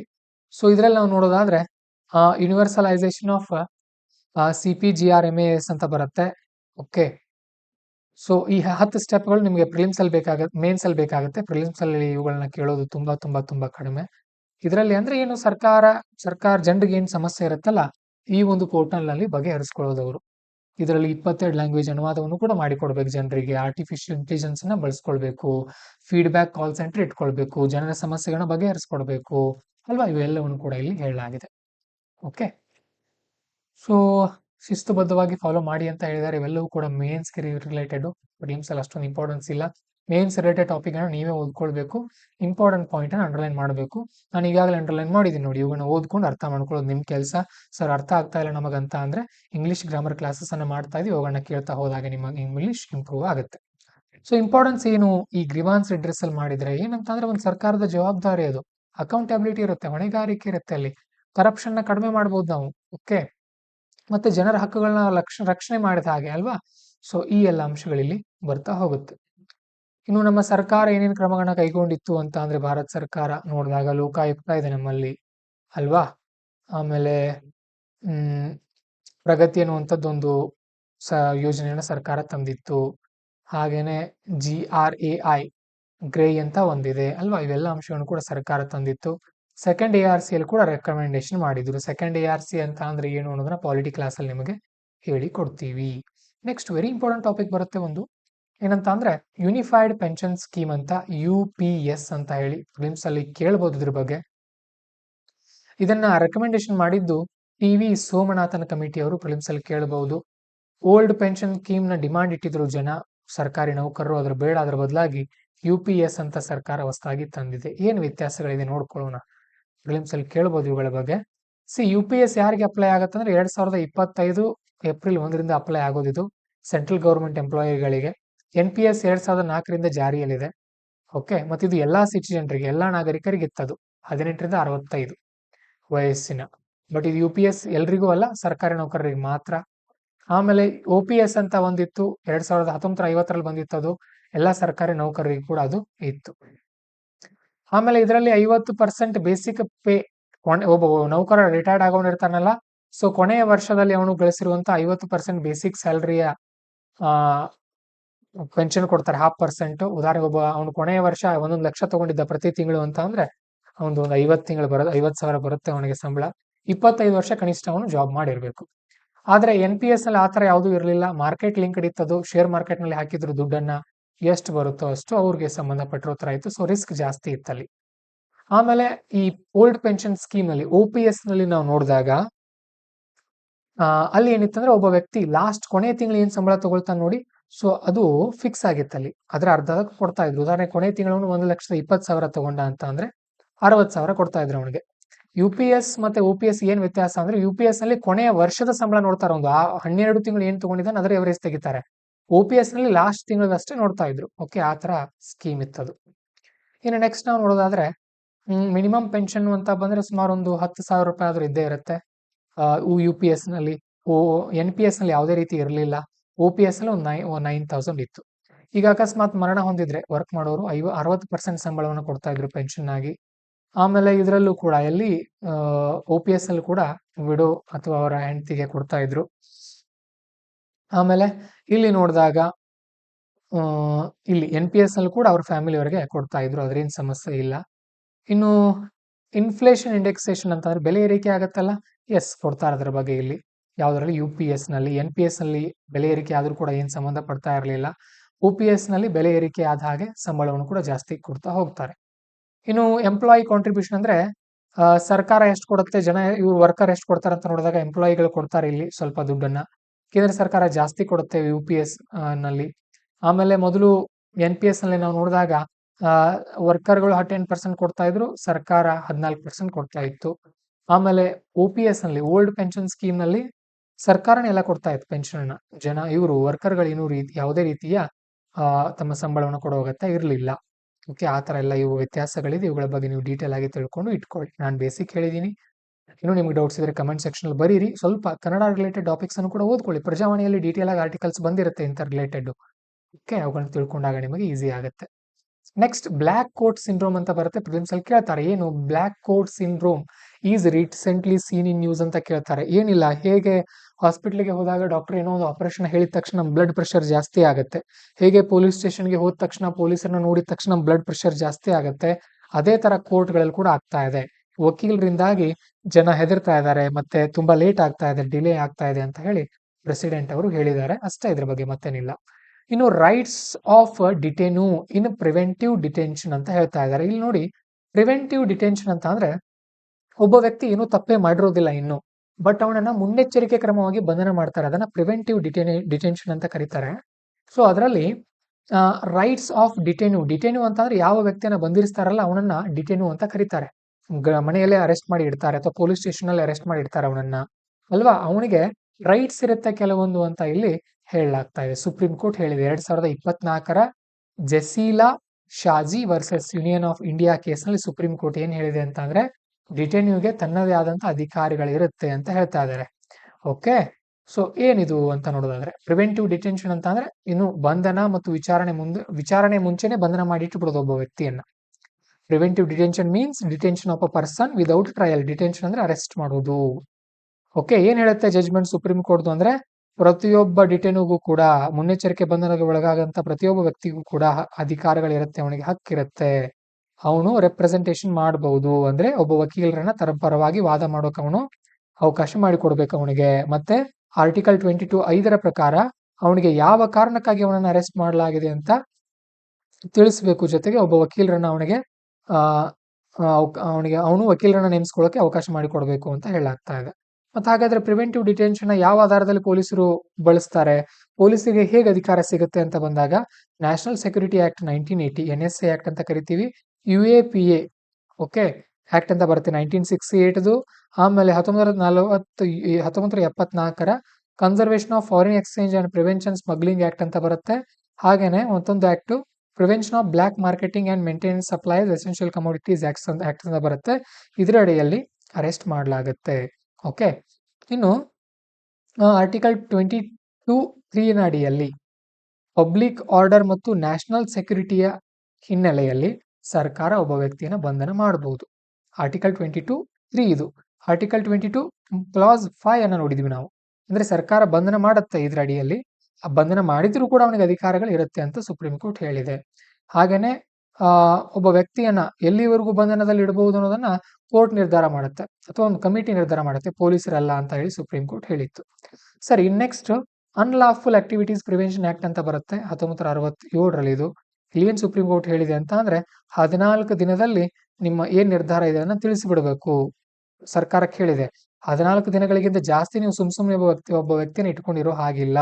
ಇದು ಮ್ಯಾಂಡೇಟರಿ, ಕಡ್ಡಾಯ, ಡಿಸ್ಕ್ರಿಷನರಿ ಅಲ್ಲ, ನಿಮ್ಮ ವಿಚಾರಕ್ಕೆ ಬಿಟ್ಟಿರೋದಲ್ಲ, ಇದು ಅಷ್ಟು ದಿನದಲ್ಲಿ ತಿಳಿಸಿ ಬಿಡಬೇಕು ಅಂತ ಸುಪ್ರೀಂ ಕೋರ್ಟ್ ಹೇಳಿದೆ ಒಬ್ಬ ವ್ಯಕ್ತಿನ ಅರೆಸ್ಟ್ ಮಾಡಿದ ನಂತರ. ಓಕೆ, ಸೊ ಇಷ್ಟು ಅಂಶ ನಿಮ್ಗೆ ಅದರಲ್ಲಿ ಗೊತ್ತಿರಲಿ. ಇನ್ನು ಪ್ಲೀ ಬಾರ್ಗೇನಿಂಗ್ ಅಂತ ಬರುತ್ತೆ. Plea bargaining in recently seen in news ಅಂತ ಕೇಳ್ತಾರೆ. ಏನಿಲ್ಲ, ಪ್ಲೀ ಬಾರ್ಗೇನಿಂಗ್ ಅಂತ ಅಂದ್ರೆ ಒಬ್ಬ ವ್ಯಕ್ತಿಗೆ 7 ವರ್ಷ ಅಥವಾ ಕಡಿಮೆ ವರ್ಷದ ಶಿಕ್ಷೆ ಆಗಿದ್ರೆ ಅಥವಾ ಅದು ಸಾಧಾರಣ ಶಿಕ್ಷೆ ಇದ್ರೆ ಅವನು ಏನ್ ಮಾಡ್ಕೊಳ್ಬಹುದು, ಸ್ವಲ್ಪ ಚೌಕಾಶಿ ಮಾಡಿಕೊಂಡು ತನ್ನ ಶಿಕ್ಷೆನ ಕಡಿಮೆ ಮಾಡ್ಕೊಳ್ಳೋಕೆ ಅವಕಾಶವನ್ನ ಮಾಡಿಕೊಡ್ಲಾಗತ್ತೆ ಅಂತ ಇಲ್ಲಿ ಹೇಳಲಾಗ್ತಾ ಇದೆ. ಬಟ್ ಇದರಲ್ಲಿ ಕೇಸ್ಗಳು ತುಂಬಾ ಕಡಿಮೆ ಆಗ್ತಾ ಇದೆ, ತುಂಬಾ ಜನರ ಸಮಸ್ಯೆಗಳ ಬಗ್ಗೆ ಹರಿತಾ ಇಲ್ಲ ಇದರಡಿಯಲ್ಲಿ ಅಂತ ಕೂಡ ministry of law and justice ಹೇಳಿದೆ. Next amendment to rule IT rules 2021 ಅಂತ ಬರುತ್ತೆ. ತುಂಬಾ ಇಂಪಾರ್ಟೆಂಟ್ ಪಾಯಿಂಟ್ ಇದೆ, ಇದು ನೋಡ್ಕೊಳ್ಳಿ. ಇತ್ತೀಚೆಗೆ ಬಾಂಬೆ ಹೈಕೋರ್ಟ್ ಏನ್ ಮಾಡಿದೆ ಅಂತ ಅಂದ್ರೆ IT ರೂಲ್ಸ್ಗೆ ಸರ್ಕಾರ ತಂದಿರುವಂತಹ ಫ್ಯಾಕ್ಟ್ ಚೆಕಿಂಗ್ ಯೂನಿಟ್ ಅನ್ನ ರದ್ದು ಮಾಡಿದೆ. ಓಕೆ, ಏನ್ ಮಾಡಿದೆ, ಸ್ಟ್ರಕ್ ಡೌನ್ ಮಾಡಿದೆ. ಅಂದ್ರೆ ಈಗ ಸೋಷಿಯಲ್ ಮೀಡಿಯಾದಲ್ಲಿ ಸುಳ್ಳು ಸುದ್ದಿಗಳು ಹರಡ್ತಾ ಇದೆ, ಹಾಗಾಗಿ ನಾವು ಅದನ್ನ ಚೆಕ್ ಮಾಡ್ತೀವಿ, ಸುಳ್ಳು ಸುದ್ದಿ ಇದ್ರೆ ಅದನ್ನ ಬ್ಯಾನ್ ಮಾಡ್ತೀವಿ ಅಂತ ಕೇಂದ್ರ ಸರ್ಕಾರ ಒಂದು ಫ್ಯಾಕ್ಟ್ ಚೆಕ್ ಯೂನಿಟ್ ಅನ್ನ ಜಾರಿಗೆ ತಂದಿತ್ತು. ಬಟ್ ಹೈಕೋರ್ಟ್ ಅದನ್ನ ಏನ್ ಮಾಡಿದೆ, ರದ್ದು ಮಾಡಿದೆ. ಯಾವ ಕೇಸ್ನಲ್ಲಿ? Kunal Kamra versus union of India ಕೇಸ್ನಲ್ಲಿ. ಯಾಕಂದ್ರೆ ಸರ್ಕಾರ ಏನ್ ಮಾಡಿತ್ತು ಅಂದ್ರೆ ಇಲ್ಲಿ ಆ ಸ್ವತಂತ್ರತೆಯನ್ನ ಕಸಿದುಕೊಳ್ತಾ ಇದೆ ಜನರದು ಅಂತ ಹೇಳಿ ಬಂದ್ ಮಾಡಿದೆ. ಅಂದ್ರೆ ಯಾಕೆ ಹೈಕೋರ್ಟ್ ರದ್ದು ಮಾಡ್ತು ಅಂದ್ರೆ ಒಬ್ಬ ವ್ಯಕ್ತಿಗೆ ಆರ್ಟಿಕಲ್ 14 ಅಡಿಯಲ್ಲಿ ಈಕ್ವಾಲಿಟಿ ಬಿಫೋರ್ ಲಾ ಇರುತ್ತೆ, ಎಲ್ಲರೂ ಕೂಡ ಸಮಾನರು. ಆರ್ಟಿಕಲ್ 19 ಕ್ಲಾಸ್ ಎ ನ ಅಡಿಯಲ್ಲಿ ಫ್ರೀಡಮ್ ಆಫ್ ಎಕ್ಸ್ಪ್ರೆಷನ್ ಇರುತ್ತೆ. ಹಾಗೇನೆ ಆರ್ಟಿಕಲ್ 1 ಕ್ಲಾಸ್ ಜಿ ನಲ್ಲಿ freedom of practice of any profession ಇರುತ್ತೆ, ಯಾವುದೇ ಒಂದು ಉದ್ಯೋಗವನ್ನು ಫಾಲೋ ಮಾಡಬಹುದು. ಆಮೇಲೆ ಆರ್ಟಿಕಲ್ 21 ಅಡಿಯಲ್ಲಿ right to life and personality liberty ಇರುತ್ತೆ, ಸ್ವಾತಂತ್ರ್ಯ ಇರುತ್ತೆ. ಸೊ ಇದೆಲ್ಲವನ್ನು ಕೂಡ ನೀವು ಕಸಿದುಕೊಳ್ತಾ ಇದ್ದೀರಿ. ಸೋಷಿಯಲ್ ಮೀಡಿಯಾ ಪ್ರತಿಯೊಬ್ಬ ವ್ಯಕ್ತಿಗೂ ಕೂಡ ಸ್ವತಂತ್ರ ಇರೋದ್ರಿಂದ ನೀವು ಅದನ್ನ ಫ್ಯಾಕ್ಟ್ ಚೆಕ್ ನ ಹೆಸರಿನಲ್ಲಿ ಬಂದ್ ಮಾಡೋ ಹಾಗಿಲ್ಲ ಅಂತ ಹೈಕೋರ್ಟ್ ಹೇಳಿದೆ. ಯಾಕಂದ್ರೆ ಅದರಲ್ಲಿ ರೈಟ್ ಟು ಟ್ರುತ್ ಮತ್ತೆ ನೀವು ಏನಂದ್ರೆ ಅಲ್ಲಿ ಅನ್ಲಾಫುಲ್ ಆಕ್ಟಿವಿಟೀಸ್ ಆಗಿರಬಹುದು, ಆಮೇಲೆ ಮತ್ತೊಂದು ಏನದು ವರ್ಡ್ ಫ್ಯಾಕ್ಟ್ ಚೆಕಿಂಗ್ ಅಂದ್ರೆ ಏನು, ಯಾವ್ದು ಸುಳ್ಳು ಸುದ್ದಿ ಅನ್ನೋದನ್ನ ಸ್ಪಷ್ಟವಾಗಿ ಮೆನ್ಷನ್ ಮಾಡಿಲ್ಲ ಅಂತಾನು ಕೂಡ ಕೋರ್ಟ್ ಹೇಳಿದೆ. ಓಕೆ, ಸೊ ಇನ್ನು 23rd ಲಾ ಕಮಿಷನ್ ಕಾನ್ಸ್ಟಿಟ್ಯೂಟ್ ಮಾಡಿದೆ ಕೇಂದ್ರ ಸರ್ಕಾರ. 23ನೇ ಲಾ ಕಮಿಷನ್ ಕಾನೂನು ಆಯೋಗನ ರಚನೆ ಮಾಡಲಾಗಿದೆ 3 ವರ್ಷಗಳ ಅವಧಿಗೆ. ಸೆಪ್ಟೆಂಬರ್ 1ರಿಂದ ಆಗಸ್ಟ್ 31, 2027ರವರೆಗೂ ಇದು ಕೆಲಸ ಮಾಡುತ್ತೆ. ಇದಕ್ಕೊಬ್ರು ಫುಲ್ ಟೈಮ್ ಚೇರ್ಮನ್ ಇರ್ತಾರೆ. ಪವರ್ಟಿ ಬಗ್ಗೆ ಎಲ್ಲದರ ಬಗ್ಗೆನೂ ಕೂಡ ಇದು ಸ್ವಲ್ಪ ಲೆಕ್ಕ ಹಾಕುತ್ತೆ, ಚೆಕ್ ಮಾಡುತ್ತೆ. ಒಂದು ವಿಚಾರ ಏನಂದ್ರೆ ನಾವಿಲ್ಲಿ ಗಮನಿಸಬೇಕಾದದ್ದು, ಇದೊಂದು ನಾನ್ ಸ್ಟ್ಯಾಚ್ಯುಟರಿ ಬಾಡಿ, ಇದು ಶಾಸನಾತ್ಮಕ. ಅಂದ್ರೆ ಪಾರ್ಲಿಮೆಂಟ್ ನಲ್ಲಿ ಇದನ್ನ ರಚನೆ ಮಾಡಲ್ಲ, ministry of law and justice ನವರು ಇದನ್ನ ರಚನೆ ಮಾಡ್ತಾರೆ. ಓಕೆ, ಇದು ಕಡ್ಡಾಯ ಅಲ್ಲ, ಇದು ಹೇಳುವಂತ ರೂಲ್ಸ್ಗಳು ಕಡ್ಡಾಯ ಅಲ್ಲ. ಫಸ್ಟ್ ಟೈಮ್ ಇದು ರಚನೆ ಆದದ್ದು 1934ರಲ್ಲಿ ಅಂಡರ್ ದ ಆಕ್ಟ್ ಆಫ್ 1833. ಮೊದಲು ಇದರ ಅಧ್ಯಕ್ಷರು ಯಾರಾಗಿದ್ರು ಲಾ ಕಮಿಷನ್ ಅಂದ್ರೆ ಲಾರ್ಡ್ ಮೆಕಾಲೆ ಅನ್ನೋದು ನಿಮಗೆ ಗೊತ್ತಿರಬೇಕು. Next, sanction for prosecuting a public servant. ಒಬ್ಬ ಸಾರ್ವಜನಿಕ ಉದ್ಯೋಗಿಯನ್ನ ಅರೆಸ್ಟ್ ಮಾಡಬೇಕು, ಅದಕ್ಕೆ ಪರ್ಮಿಷನ್ ಕೊಡಬೇಕು ಅಂತಂದ್ರೆ ಯಾರು ಅನ್ನೋದು ತುಂಬಾ ಮುಖ್ಯ ಆಗುತ್ತೆ. ಇಲ್ಲಿ ಇತ್ತೀಚೆಗೆ ಏನಾಗಿದೆ, ಕರ್ನಾಟಕದಲ್ಲಿ ಗವರ್ನರ್ ಅವರು ಮುಖ್ಯಮಂತ್ರಿಗಳ ವಿರುದ್ಧ ತನಿಖೆಗೆ ಅವಕಾಶವನ್ನು ಮಾಡಿಕೊಟ್ಟಿದ್ದಾರೆ. ಹೇಗೆ ಕೊಟ್ಟರು ಅಂತಂದ್ರೆ ನಮ್ಮ ಸಂವಿಧಾನದಲ್ಲಿ ಏನು ಬರೆಯಲಾಗಿದೆ ಅಂತ ಅಂದ್ರೆ ಒಬ್ಬ ವ್ಯಕ್ತಿಯ ವಿರುದ್ಧ ತನಿಖೆ ಮಾಡಬೇಕು ಅಂದ್ರೆ ಅವನು ಪಬ್ಲಿಕ್ ಸರ್ವೆಂಟ್ ಇದ್ರೆ, ಅವನು ಸಾರ್ವಜನಿಕ ಅಧಿಕಾರಿ ಇದ್ರೆ, ಅಥವಾ ಅವನೊಬ್ಬ ಮಿನಿಸ್ಟರ್ ಇದ್ರೆ, ಚೀಫ್ ಮಿನಿಸ್ಟರ್ ಇದ್ರೆ, ಅವ್ರಿಗಿಂತ ಹಿರಿಯ ಅಥವಾ ಅವರನ್ನ ಉದ್ಯೋಗದಿಂದ ತೆಗೆದು ಹಾಕುವಂತವ್ರು ಮಾತ್ರ ಅದಕ್ಕೆ ಅವಕಾಶ ಮಾಡಿಕೊಡ್ಬೇಕಂತ ಇತ್ತು. ಸೊ ಈಗ ರಾಜ್ಯಪಾಲರೇ ನೇಮಿಸಿರ್ತಾರಲ್ಲ ಮುಖ್ಯಮಂತ್ರಿಯನ್ನ, ಅವರೇ ತೆಗೆಯೋದಲ್ವ ಮುಖ್ಯಮಂತ್ರಿಯನ್ನ. ಸೊ ಹಾಗಾಗಿ ಇಲ್ಲಿ ರಾಜ್ಯಪಾಲರು ಅವಕಾಶ ಮಾಡಿಕೊಟ್ಟಿದ್ದಾರೆ ಮುಖ್ಯಮಂತ್ರಿಗಳ ವಿರುದ್ಧ ತನಿಖೆಗೆ ಅಂತ ಇಲ್ಲಿ ಹೇಳಲಾಗ್ತಾ ಇದೆ. Next, Asian organisation of supreme audit institutions ಅಂತ ನಡೆಯುತ್ತೆ. ಇದೊಂದು ಮೀಟಿಂಗ್ ನಡೆದಿತ್ತು ಇತ್ತೀಚೆಗೆ. CAG ಅಂತ ಬರ್ತಾರೆ, ಕಂಟ್ರೋಲರ್ ಅಂಡ್ ಆಡಿಟರ್ ಜನರಲ್ ಅಂತ, ಅವರ ನೇತೃತ್ವದಲ್ಲಿ ನಮ್ಮ ದೇಶದಲ್ಲಿ ನಡೆದಿತ್ತು. ಸದ್ಯಕ್ಕೆ ಇದರ ಸಂಘಟನೆ ಅಧ್ಯಕ್ಷರಾಗಿ ಭಾರತ ಸರ್ಕಾರ ಕೆಲಸ ಮಾಡ್ತಾ ಇದೆ. ಓಕೆ, ಸೊ ಇದು ಪಾಲಿಟಿ ಆಯ್ತು. ತುಂಬಾ ಇಂಪಾರ್ಟೆಂಟ್ ಟಾಪಿಕ್ಸ್ ಇದರಲ್ಲಿ ಬಂದಿತ್ತು. ಗ್ಲಿಮ್ಸ್ಗೆ ಏನೇನು ಇಂಪಾರ್ಟೆಂಟ್ ಇದೆ ನಾನು ತುಂಬಾ ಡೀಪ್ ಆಗಿ ನಿಮ್ಗೆ ಹೇಳ್ಕೊಟ್ಟಿದ್ದೀನಿ, ಇಷ್ಟು ಸಾಕು. ತುಂಬಾ ಡೀಪ್ ಆಗಿ ಅರ್ಥ ಮಾಡ್ಕೊಂಡು ಕಷ್ಟ ಮಾಡ್ಕೊಳ್ಳಿಕ್ ಹೋಗ್ಬೇಡಿ. PYQಗಳನ್ನ ನೋಡ್ಕೊಳ್ಳಿ, UPSC ಏನ್ ಕೇಳುತ್ತೋ ಅಷ್ಟನ್ನ ಮಾತ್ರ ತಯಾರಿ ಮಾಡ್ಕೊಳ್ಳಿ. UPSCನೇ ಬೇರೆ ಇದೆ, KPSC UPSC ಸ್ವಲ್ಪ ಸಮೀಪ ಬರುತ್ತೆ. ನೀವು ಉಳಿದಿರೋ ಚಿಕ್ಕ ಪುಟ್ಟ ಎಕ್ಸಾಮ್ಗಳನ್ನ ನೋಡ್ಕೊಂಡು UPSC ಕೂಡ ಅದೇ ಮಾಡೆಲ್ ನಲ್ಲಿ ತಯಾರಿ ಮಾಡ್ಕೊಳ್ಬಾರ್ದು. ಓಕೆ. ಸೊ ಇನ್ನು ನಿಮ್ಗೆ ಏನಾದ್ರು ಡೌಟ್ಸ್ ಗಳಿದ್ರೆ ಕಮೆಂಟ್ ಮಾಡಿ. ಇನ್ನು ಮುಂದೆ ಈ ಕ್ಲಾಸ್ಗಳು ಮೇನ್ ಚಾನಲ್ ನಲ್ಲಿ ಇರೋದಿಲ್ಲ. ಈ ಕನ್ನಡ IAS ಇನ್ ಕನ್ನಡ ಅಂತ ಒಂದು ಯೂಟ್ಯೂಬ್ ಚಾನಲ್ ಮಾಡಿದೀವಿ. ಅದರ ಲಿಂಕ್ ಕೂಡ ನಾವು ನಮ್ಮ ಮೇನ್ ಟೆಲಿಗ್ರಾಮ್ ಚಾನಲ್ ನಲ್ಲಿ ಮತ್ತೆ ಈ ಪಾಂಜನ್ಯ IAS ನ ಕಮ್ಯುನಿಟಿ ಸೆಕ್ಷನ್ ಅಲ್ಲಿ ಹಾಕ್ತಾ ಇರ್ತೀವಿ, ಅಲ್ಲಿ ಫಾಲೋ ಮಾಡ್ಕೊಳ್ತಾ ಹೋಗಿ. ಮತ್ತೆ ಸಿಗೋಣ. ನಿಮ್ಗೆ ಇಷ್ಟ ಆಗಿದ್ರೆ ಮತ್ತೆ ಈ ಒಂದು ಇನಿಷಿಯೇಟಿವ್ ಅನ್ನ ನಾವು ಕಂಟಿನ್ಯೂ ಮಾಡ್ಕೊಂಡು ಹೋಗ್ಬೇಕು ಅಂತ ಅಂದ್ರೆ ನೀವೇನ್ ಕಮೆಂಟ್ ಮಾಡ್ಬೇಕು ಕೆಳಗಡೆ, ವಿಷನ್ ಅನಾಲಿಸಿಸ್ VA ಅಂತ ಕಮೆಂಟ್ ಮಾಡಬೇಕು. ತುಂಬಾ ಕಮೆಂಟ್ಗಳು ಬಂದ್ರೆ ಮಾತ್ರ ನಾವು ಇದನ್ನ ಮುಂದುವರ್ಸ್ಕೊಂಡು ಹೋಗ್ತೀವಿ, ಸರಿನಾ? ತುಂಬಾ ಒಳ್ಳೆ ಒಳ್ಳೆ ಇನಿಷಿಯೇಟಿವ್ಗಳನ್ನ ಪಾಂಚಜನ್ಯ IAS ಅಕಾಡೆಮಿ ತಗೊಂಡು ಬರ್ತಾ ಇದೆ. ನಿಮಗೆ IAS ಗೆ ಏನೇನು ಬೇಕೋ ಅದೆಲ್ಲವನ್ನು ಕೂಡ ಕೊಡ್ತೀವಿ. ಚೆನ್ನಾಗಿ ಸ್ಟಡಿ ಮಾಡ್ಕೊಳ್ಳಿ, ನಾವಿರೋದೇ ನಿಮಗೋಸ್ಕರ. ತುಂಬಾ ಮೋಟಿವೇಶನ್ ಕ್ಲಾಸ್ಗಳನ್ನು ಕೂಡ ಮಾಡ್ತಾ ಇದೀವಿ. ಸ್ಟಡಿ ರಿಲೇಟೆಡ್ ಟ್ರಿಕ್ಸ್ ಗಳನ್ನು ಕೂಡ ಹೇಳ್ಕೊಡ್ತಾ ಇದೀವಿ. 1 ವರ್ಷ ಡಿಸಿಪ್ಲಿನ್ಡ್ ಆಗಿ ಎಲ್ಲವನ್ನು ಕೂಡ ಬಿಟ್ಟು ಸಿಸ್ಟಮೆಟಿಕ್ ಆಗಿ ಸ್ಟಡಿ ಮಾಡಿ. ಒಳ್ಳೇದಾಗತ್ತೆ. ನನ್ನ ಕಡೆಯಿಂದ all the best. Video like ಮಾಡೋದು ಮರಿಬೇಡಿ. ನಿಮ್ಮ ಸ್ನೇಹಿತರು ಕೂಡ ಶೇರ್ ಮಾಡಿ. ನಮಸ್ಕಾರ.